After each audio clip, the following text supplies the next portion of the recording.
Welcome back to another political talk. Today I'll be talking about how Alexander Hamilton screwed up America, part 2. I apologize, this video was supposed to come out last Monday, but the audio would never work because I was trying to do a PowerPoint presentation. I annoy myself when I watch my videos and I see myself reading my notes that I have written down. And so I was trying to do a PowerPoint presentation because I just didn't want to see myself doing that because I have a lot of notes on this. And the audio would never work, so here we are today. We're just going to do it like this. I apologize. I do have to read a couple of my notes just because the things I'll be talking about are very important and I don't want to miss any major details. So without further ado, let's get started. Alexander Hamilton is one of the 3 most important members of the founding generation, and some may argue he is number 1 alongside George Washington and Thomas Jefferson. In today's America, we live in a Hamilton's America, not a Jefferson's. You can blame Hamilton for just about any problem in America. If it's an expansive central government, an out-of-control federal court system, or if our finances are out of whack and causing problems, blame Hamilton. He's a villain, not a hero. Washington never had a son of his own, and so he thought of Hamilton as his own son. So he made Hamilton his aide-de-camp. And Hamilton was happy about that, but he knew he could not find glory. He wanted glory on the battlefield, and he just knew he couldn't get it that way. So eventually he got a battlefield commission without Washington's permission, and he would find glory at Yorktown. He led a great charge on the British at the Battle of Yorktown and became a military icon because of it. Now, when Washington heard about this, he was not happy. He was, in fact, very upset. Nevertheless, Washington never said anything nasty behind Hamilton's back. But on the other hand, Hamilton oftentimes didn't have nice things to say about Washington. Some may ask the question, was Hamilton a conservative? Well, Russell Kirk says he's too idealistic. Forrest McDonald says he has financial brilliance. McDonald always classified himself as a Hamiltonian. George Will said that America is Hamilton's monument, not by a written constitution, but by practice. And that's true. David Brooks and William Crystal said that we need a national greatness conservatism, which means that we need an American empire. Richard Brookhiser, a well-known neoconservative, said that American capitalism was Hamilton's blueprint. Excuse me. How about Hamilton as a liberal? Michael Lind says that you can trace Hamilton from Lincoln to Lyndon Baines Johnson, which is not incorrect. If you look at his influence on the government, he believed in a very active central government. If you look at Hamilton was an architect for a big government. Stephen Knott says that Hamilton's America was every progressive solution in the 20th century, so that when you look at everything down to progressivism, that's actually Hamiltonianism. Hamilton said very different things in 1788 than when he was the Secretary of Treasury. He knew what he was doing, and he didn't actually want the Constitution to begin with, so he lied about it and then proceeded to destroy it. If we had followed through with the original Constitution, we would not have the America we have today. So, to answer the question, which one is he, a conservative or a liberal? He's actually both. He was something to both sides. Why? Well, because he was so ambitious and crafty. He lied just about anything in the Constitution because he was not fighting for a Constitution that he wanted. Hamilton lied to the public in 1788, and he also lied in personal issues. For example, Hamilton had a documented affair while his wife was deathly ill, and then he is blackmailed about it, and then continues to pay the husband of this woman so he can still see her. So there were two things that Hamilton wanted out of the government. One was force, and the second was corruption. Jefferson once told a story about a dinner party with Hamilton, himself, and John Adams. The conversation turned to the Constitution, and John Adams supposedly said, "The British Constitution, if you get rid of the corruption, it's ideal." And Hamilton said, "No, it's the corruption that makes it perfect." If you understand that about Hamilton, you understand who he was. Hamilton created the unwritten Constitution. Hamilton was lying when he wrote the Federalist Essays, and he wasn't arguing for a constitution he wanted. The evidence is all there, but people have ignored this. When you look at all the biographies about him, no one ever brings this up. What he did in Philadelphia versus what he did in Poughkeepsie will show and expose Hamilton as being a deceiver and a villain. Hamilton doesn't stop lying, even when he gets into office. 1787 Hamilton and 1788 Hamilton are two completely different Hamiltons.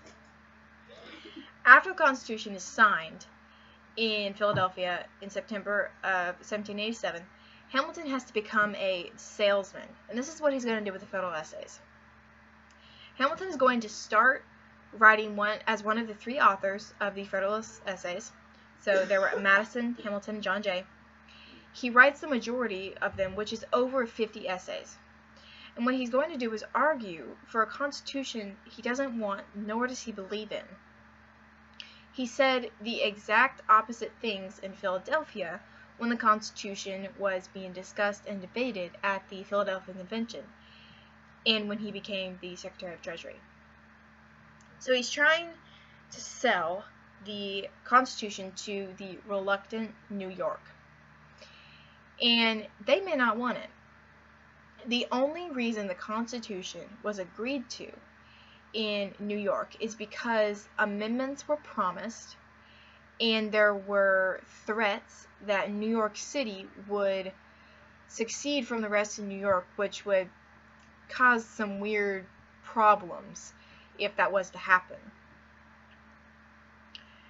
The three strongest voices against the Constitution were George Clinton, Melancton Smith, and John Lansing. If you don't know who any of these guys are, you should definitely look them up, especially John Lansing. George Clinton was said to be one of the authors of the Cato Essays when there were arguments against ratification. One of the things that the Cato Essays said were the strongest principle of union resides within our domestic walls. Many people were interested in their state powers, and they thought the central government was a good idea, but they were afraid that the central government would do what it's doing nowadays and take away those freedoms. So Hamilton, because of their fear of this, Hamilton told them, he said, "Listen, the government can't have a lot of power because the government is only limited to what they can do inside the document, the Constitution. And the states are not going to be annihilated because the states are essential for the government to work." Hamilton said that. Keep that in mind. Melancton Smith is one of the strongest opponents of ratification and was really the backbone of the opposition, but he eventually supported it because he was promised a Bill of Rights. John Lansing is called the gentleman's gentleman. He opposed the document from the beginning because he saw it as a product of innovation. He was also a member of the Philadelphia Convention, so he was able to see and know what Hamilton was doing. He could see right through Hamilton's lies. He was also, let me point something out. So all three of these men were right for opposing the Constitution. And when I said that at first, you may think, well, those men are bad for not wanting the Constitution. But they had this idea that it would become what it is today, and so they were very against it, which is incredible that they even had that in their mind, that the government would eventually become sort of a monarchy. In June 18th of 1787, Hamilton stood up and made a very important speech at the Philadelphia Convention. In this speech, he outlines what he really believes about the government. He starts off with his views on the problems of the Articles of Confederation and said states did not support the general government due to adverse interests. In other words, the states and the general government were in conflict with each other. Excuse me. He also said the love of power led to demagogues in the states. The people were too attached to the states and sided with them over the general government. Because of this, military force would be needed to coerce the states into compliance with the Constitution. In Hamilton's estimation, the states made the system impossible. So America needs a strong central government. Hamilton's solution for all this was to jettison the states and create a very strong central authority. The states should also be reduced to corporate powers. So what are corporate powers? The states are sovereign, and we know that because the states can create corporations, and what that means is they can incorporate cities, and those cities can do nothing without the state's permission.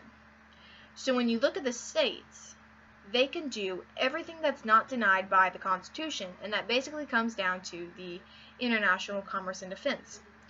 States can do everything but that. So when Hamilton says, let's reduce the states to corporate status, what he's saying is that the states become more like cities. So the government has all of this power and authority. He also wanted the militia under federal, not state control. And Hamilton recognizes in 1787 that the states have all this power, and he didn't like it. His speech, to be noted, his speech was outright rejected at the Philadelphia Convention. No one wanted this, other than those who classified themselves as Hamiltonians. When they started talking about the federal negatives over the state laws, John Rutledge of South Carolina said, that alone ought to damn the Constitution. If we did that, there is no way anyone is going to ratify this thing. The federal government has no negatives over state laws, period. After the Philadelphia Convention, Hamilton packed up his things and went home, knowing that did not go as planned, and he wasn't going to get his way on this. He went on to vote for the Constitution, and then he became the author of the Federalist Papers. But he sang a different tune when he wrote the Federalist Essays.